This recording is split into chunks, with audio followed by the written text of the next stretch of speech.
IELTS is surrounded by all sorts of information and myths. You read something somewhere on the internet, you believe it for some reason, and then you give this information to students, your colleagues, teachers.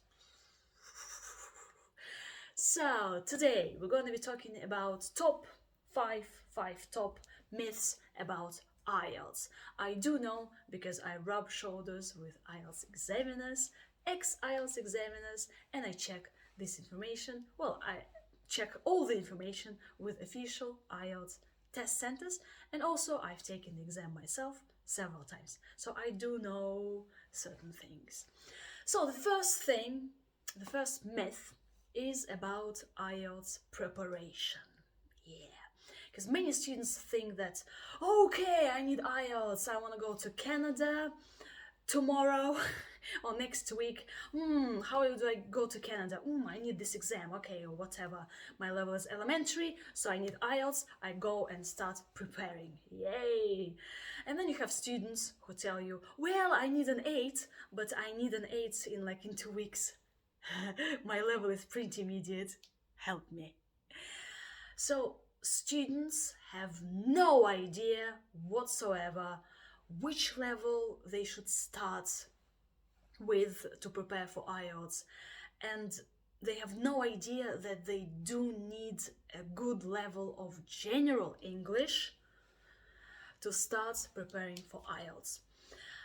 And unfortunately, it's true about the majority of students, and we as teachers, we do need to educate our students and explain it to them that, well, to get 6.5, your general English should be at least upper intermediate. Yes, upper intermediate to get 6.5. So it goes like this, like the rule of thumb, right?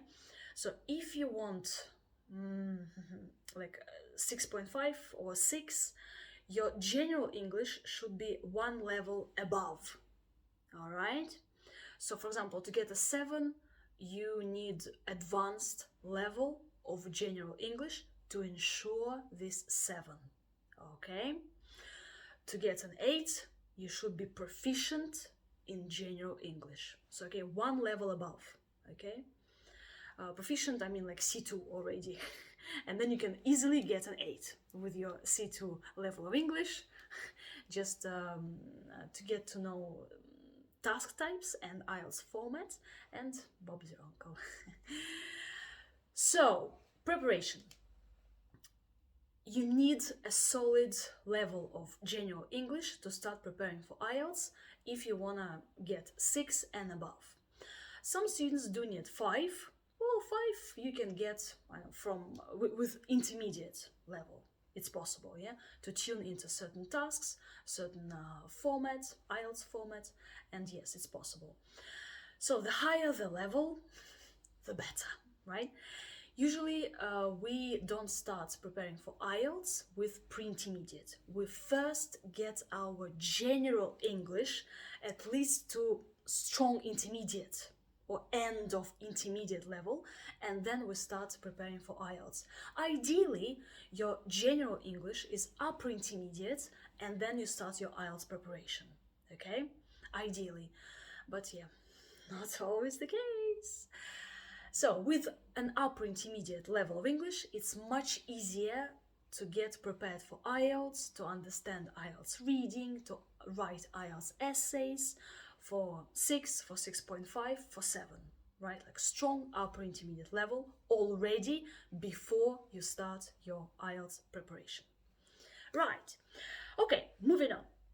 Myth number 2, accents. Oh, I should sound like a native speaker. I should be like a native speaker. I should be the native speaker, because if I'm not gonna get a good score for my IELTS speaking.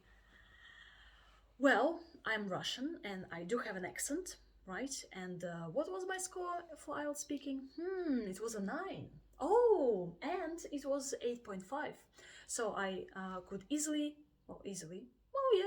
could get an 8.5 and also a 9 for my IELTS speaking. You see, an accent is not in the criteria, and having an accent is not in the criteria, pronunciation is one of the criterion against which speaking is assessed. However, comma, in pronunciation they have intonation patterns. They have the way how you pronounce different sounds, how you vary your intonation, rhythm. Okay, you speak clearly or not clearly. Are you monotonous or you vary your intonation patterns, right? So accent is not there. However, if you speak with a strong accent and the examiner doesn't understand what you are saying because of your errors, of your pronunciation errors, or of your accent, yes, it does play a role. So your score for pronunciation could go down because the examiner doesn't understand what is it that you are saying. Okay, yeah. So pronunciation errors, for example, if you say in front of instead of in front of, if you say onion instead of onion, manager instead of manager, it all go to pronunciation criterion. Okay, right. You may have an accent. It's fine to have an accent as long as it's clear for the examiner to understand you. It's fine. Okay, so focus on your pronunciation errors, on how accurate you pronounce certain words, linking, how you link words. Do you say, I'm going to tell you, or do you say, I'm going to tell you, right? How you link certain words, connected speech, rhythm, intonation patterns, yeah, and everything will be fine with your accent. Okay, I think it's cool to have an accent because, like, accent is something like you have. It's your unique accent, and I think you should be proud of our accent. Yes, it's a Russian accent, Indian accent, a Spanish accent. Also, native speakers, they do have accents too. Different accents, Scottish accent, Welsh accent, you know. Your examiner might have an accent. Yeah, but they will, oh no, 100% Russian accent, oh, no, it's not good. Why not? You know, we should be proud of our accent. Yeah. Moving on. So, the third myth is about IELTS examiners. Ooh, IELTS examiners are people. Are they native speakers? No, they may not be native speakers. They may be, well, any person could be an IELTS examiner. I mean, nationality-wise, it could be a Russian person, an English person, an American person, a Spanish person, a Brazilian person, Portuguese. Any person could be an IELTS examiner. Okay, IELTS examiners are trained really well, and they should have certain experience and certain education to become an IELTS examiner, and they have special training. And if the training is successful, like yay, they have this status of an IELTS examiner. If not, well, sorry, try again, or they just let them go. IELTS examiners are moderated. By this I mean they're checked regularly by certain people. There's this the examiner of the examiners, the Jedi of all Jedis, the super IELTS examiner, who trains other IELTS examiners and who also checks other IELTS examiners. So this super IELTS person. So the examiners are moderated regularly. They are checked if their assessment is okay. All right, so they are allowed to, so this is a leeway of half band. So if, for example, one examiner gives a 6 for this writing, but this writing is checked and the super examiner gives it 6.5. All right, so this is difference of half band. It's okay, right? It's acceptable. The examiner still continues to do whatever they are doing, assessing speaking or writing or both. But if the examiner gives a 6, it gets rechecked, and then the super examiner says that it's a 7, So now there's like one band difference. So the examiner might be asked to do some additional training, or something happens, okay? So half band is okay, but one band, I'm sure there'll be some certain things with this examiner who is more generous, or who marks things down. Okay, and there are stories that examiners are asked to kind of, okay, we don't need you anymore, thank you very much. So an examiner can lose their status. Yeah, if there are constant complaints, or if the assessment is not the same as this super examiner. So if they fail their standardization, so they have some training. So if they're not successful during this training, they can lose their status of being an examiner. Is it true that there are two examiners in the speaking exam? No, there is one examiner. So in the speaking part of the exam, there is you, examiner, and a recording device, because everything is recorded, right? So once I've heard that one candidate had two people in their speaking part of the exam. Well, it's possible, but perhaps they were training an examiner, and this additional extra examiner was observing the situation, what's usually going on in the speaking exam. But usually, well, pretty much 99% of the time, there's one examiner and you, okay? Yeah. All right.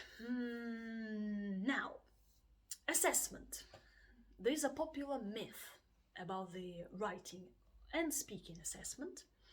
So, in writing and speaking, there are 4 criteria against which writing is assessed and against which speaking is assessed. So, 4 criteria. For example, let's take writing. In writing, the first criterion is task achievement or task response, then coherence, cohesion, vocabulary, lexical resource, and grammatical range, and accuracy. Right? So 4 criteria. Now, the examiner reads my work, reads my writing, and gives a band score for each criterion. Okay? So let's imagine that I have, but I don't know these bands, all right? Because no, you get the band for the whole writing, but you don't see individual bands for like task 1 and for 4 criteria, and also for the essay for 4 criteria. No, you only see the overall score for writing. But so 4 criteria.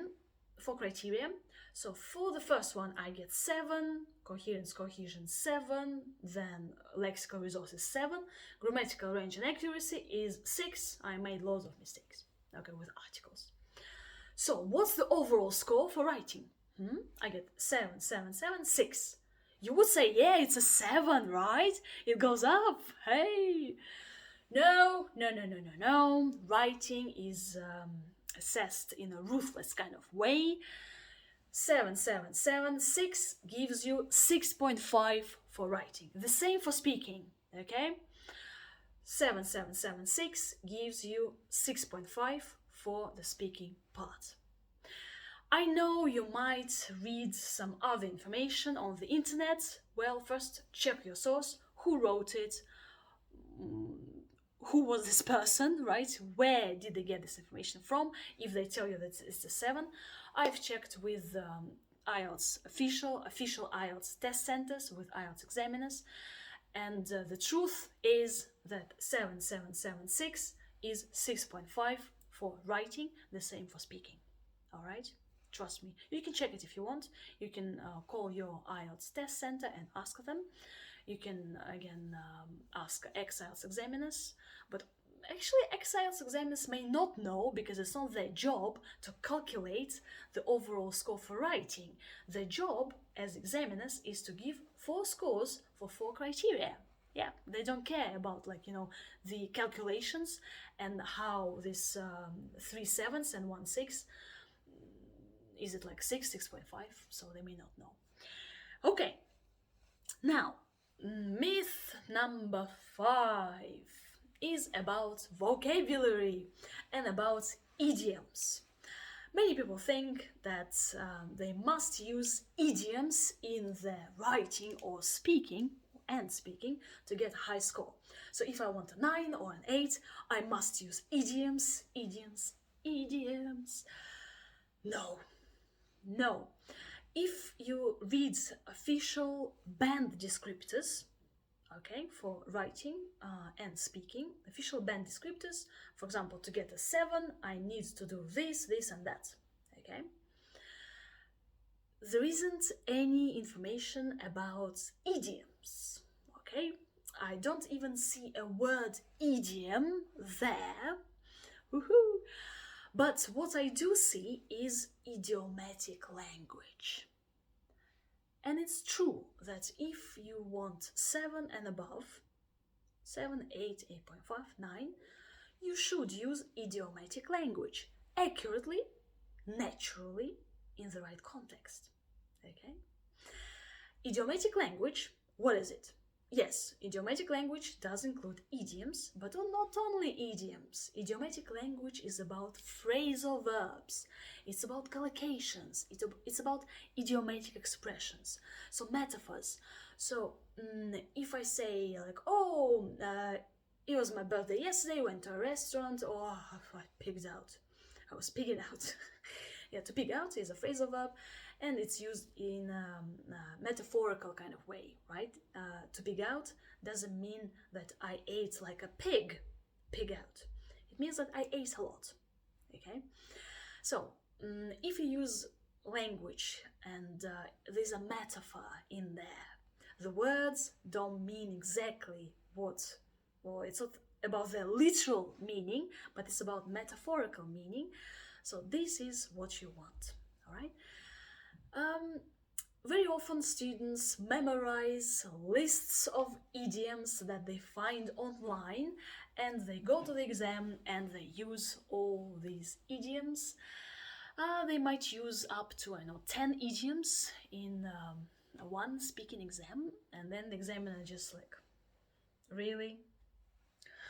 Really? Okay, yeah, like I feel that you've learned it, you've memorized it, and then now you are showing it off. Well, this might lower your score. Too many idioms and idioms which are used incorrectly and in the wrong context could lower your score, and they will not add your points, but they may work against you.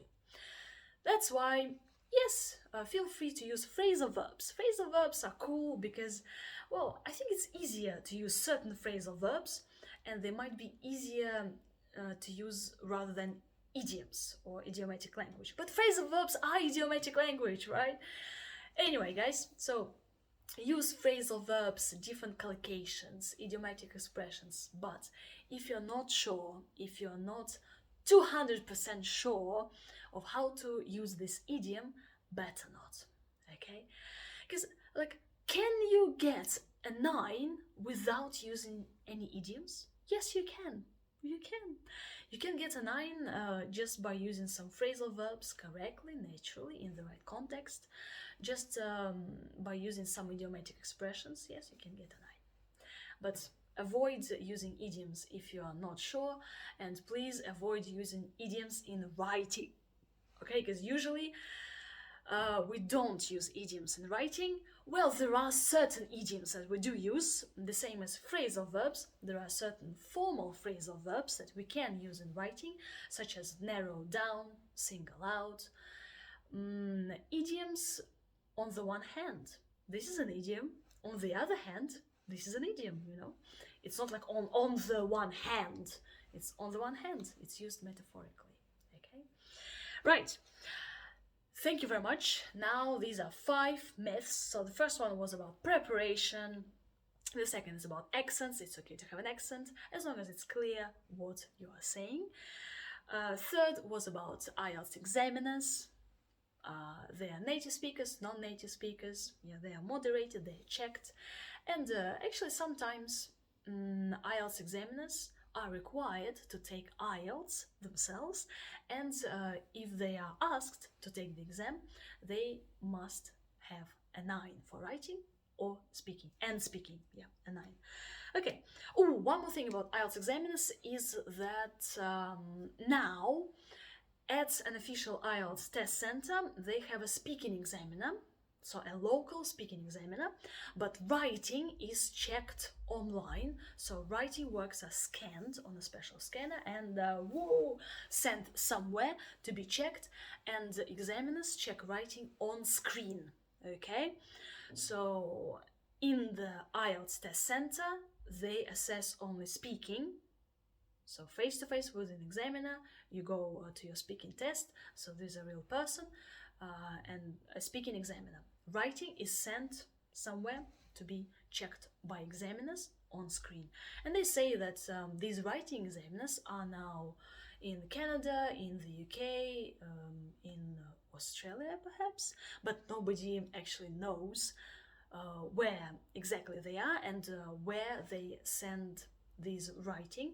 Well, nobody knows. British Council knows, Cambridge knows, IDP Australia know, and some people might know. Yeah.